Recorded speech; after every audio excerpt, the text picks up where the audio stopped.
Wabarakatuh. Ya, saya ulang sekali lagi salamnya biar bangun yang tidur.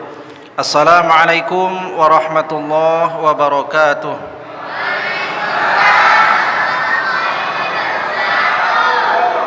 Bismillahirrahmanirrahim. Alhamdulillahirabbil alamin. Alhamdulillahilladzi sadaqana wa'dah wa awrasana al-ardha natabawwa'u minal jannati haitsu nasha fa ni'ma ajrul 'amilin.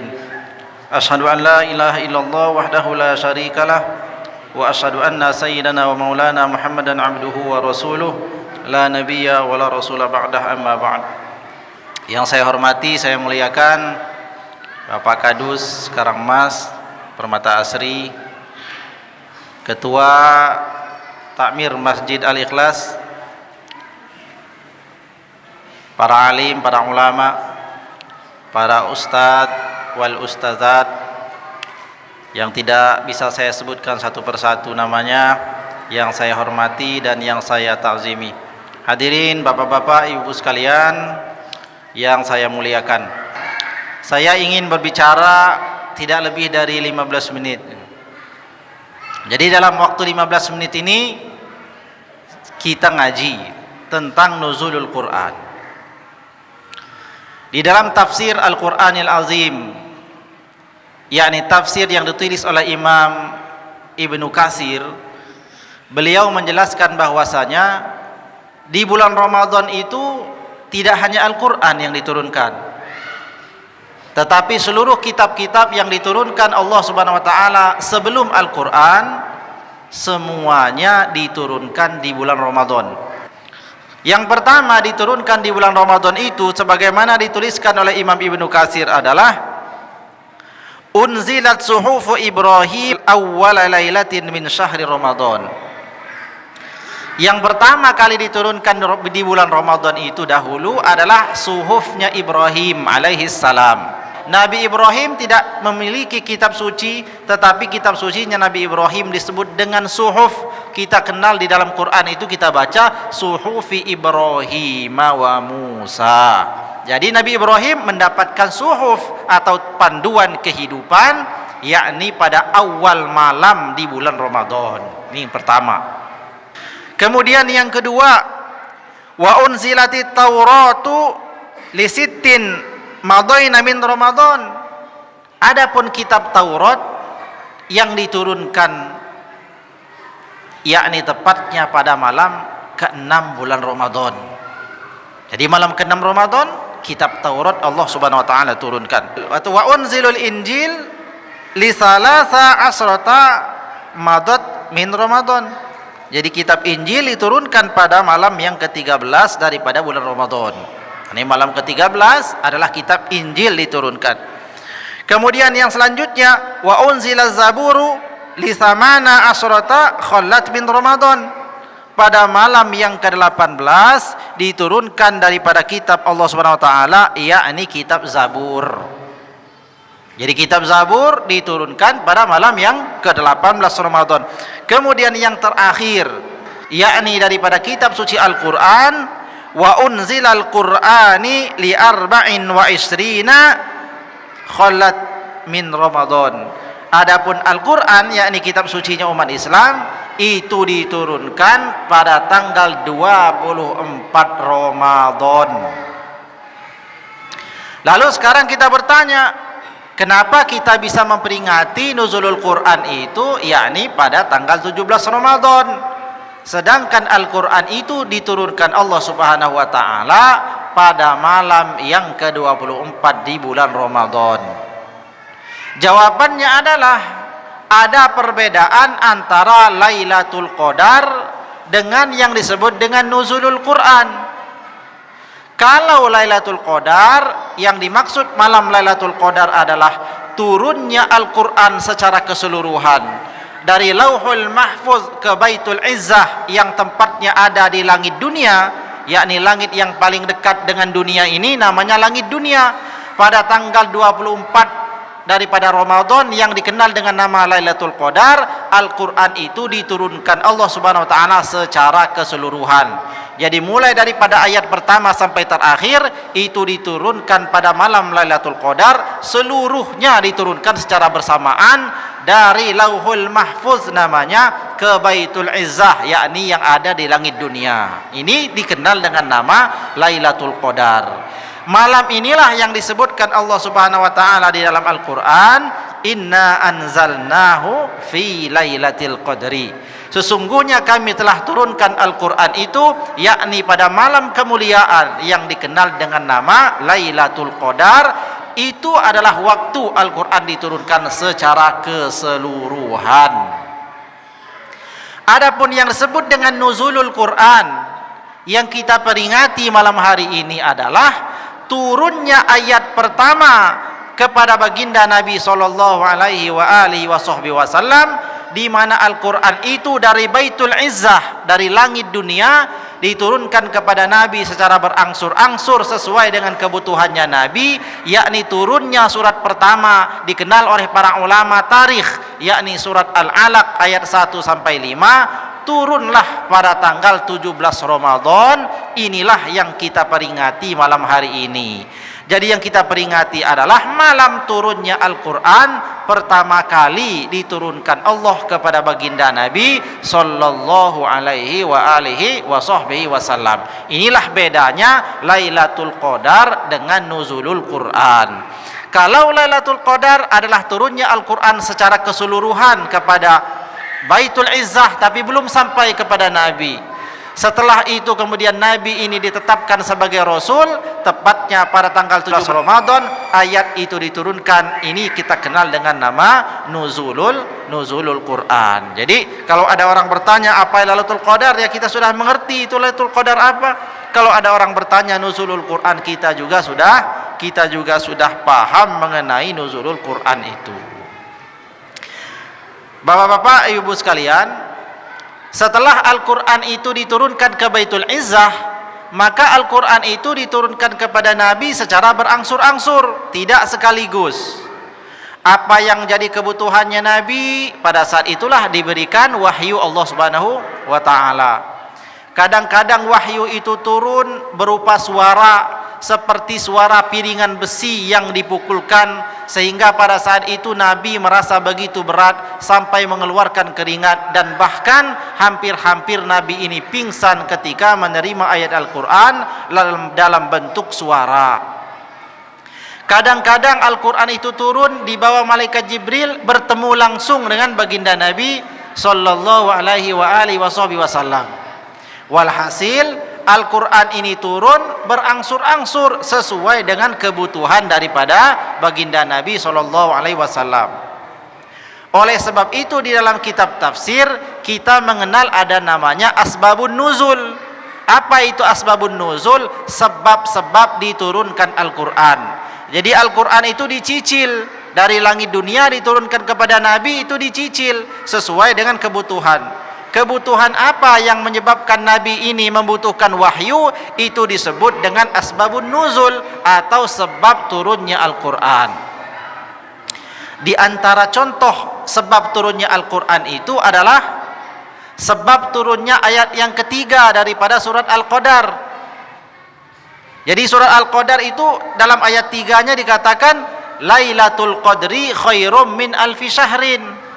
Ketahuilah bahwasanya malam Lailatul Qadar itu adalah malam yang lebih baik dari 1000 bulan.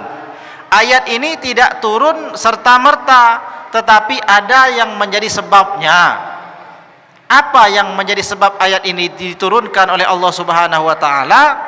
Karena pada saat itu baginda Nabi SAW mendengar dan mengetahui cerita tentang orang-orang terdahulu yang umurnya sampai ribuan tahun. Walhasil Nabi ini takjub dengan umurnya orang-orang terdahulu yang sampai ribuan tahun. Kalau umurnya sampai ribuan tahun maka wajar masuk surga. Kenapa? Karena amalnya banyak. Bahkan Nabi SAW ini diceritakan di dalam tafsir At-Tabari itu ada riwayat bunyinya begini. Fi bani Israil rajulun Dahulu ada laki-laki seorang Bani Israel,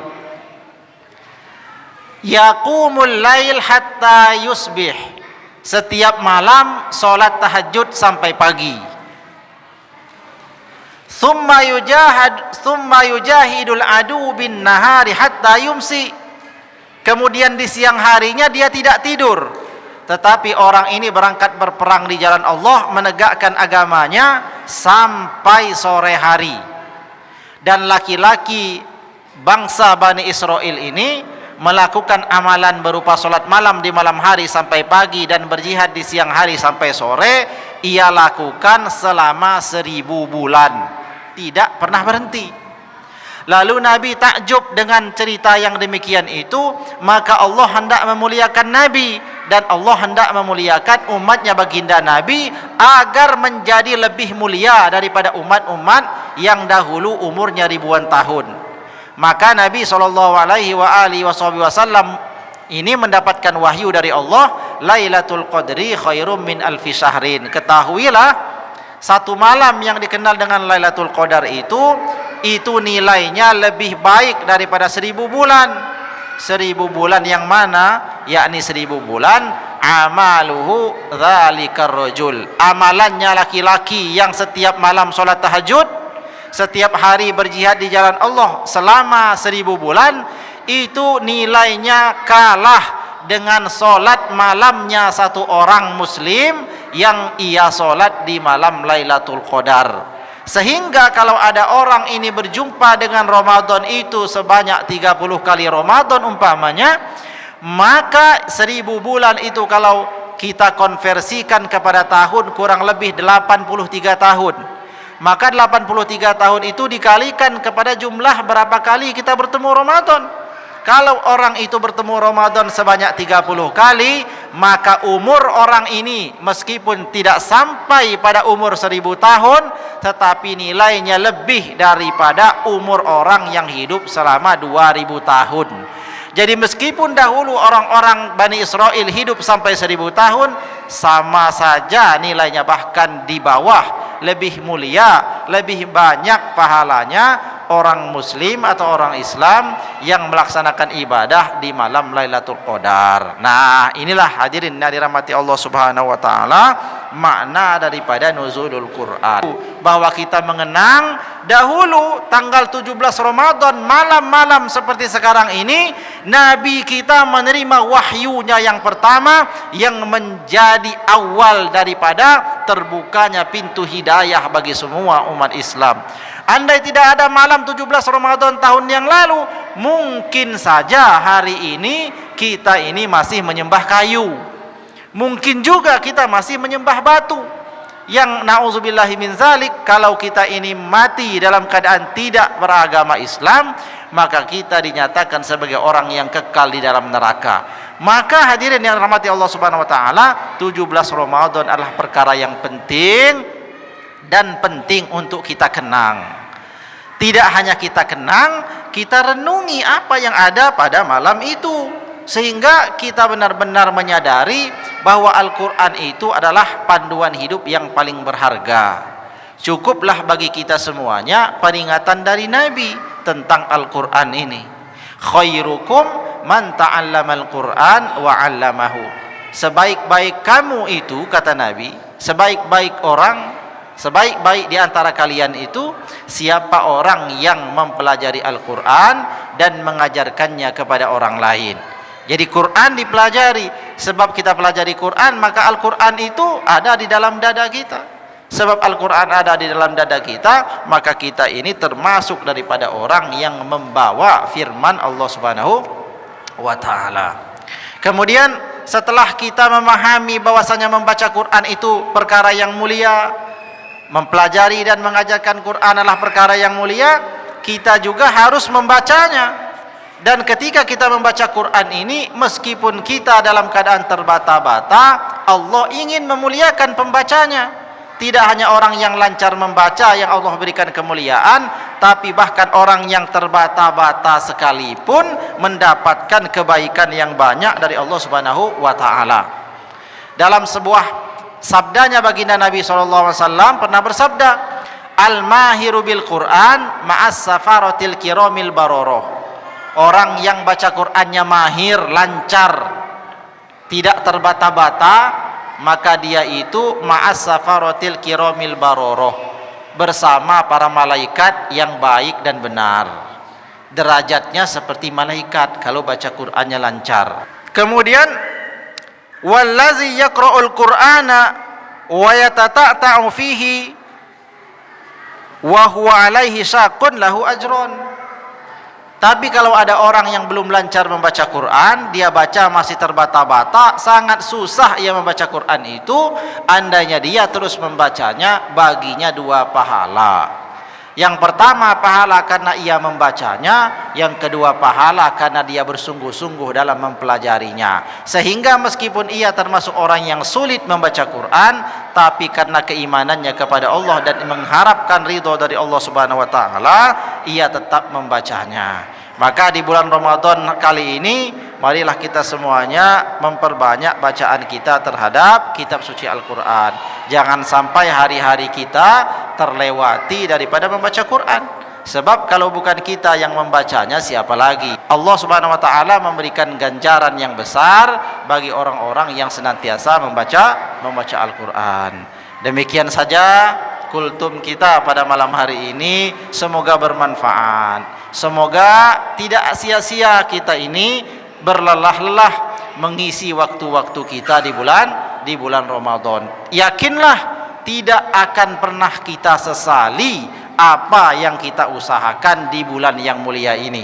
Bahkan kita justru akan menyesal ketika ada sedikit saja waktu kita yang terbuang dengan sia-sia. Kumpul-kumpulnya kita sembari ngaji sedikit ini, insya Allah menjadi perkara yang akan kita banggakan di hadapan Allah Subhanahu wa taala.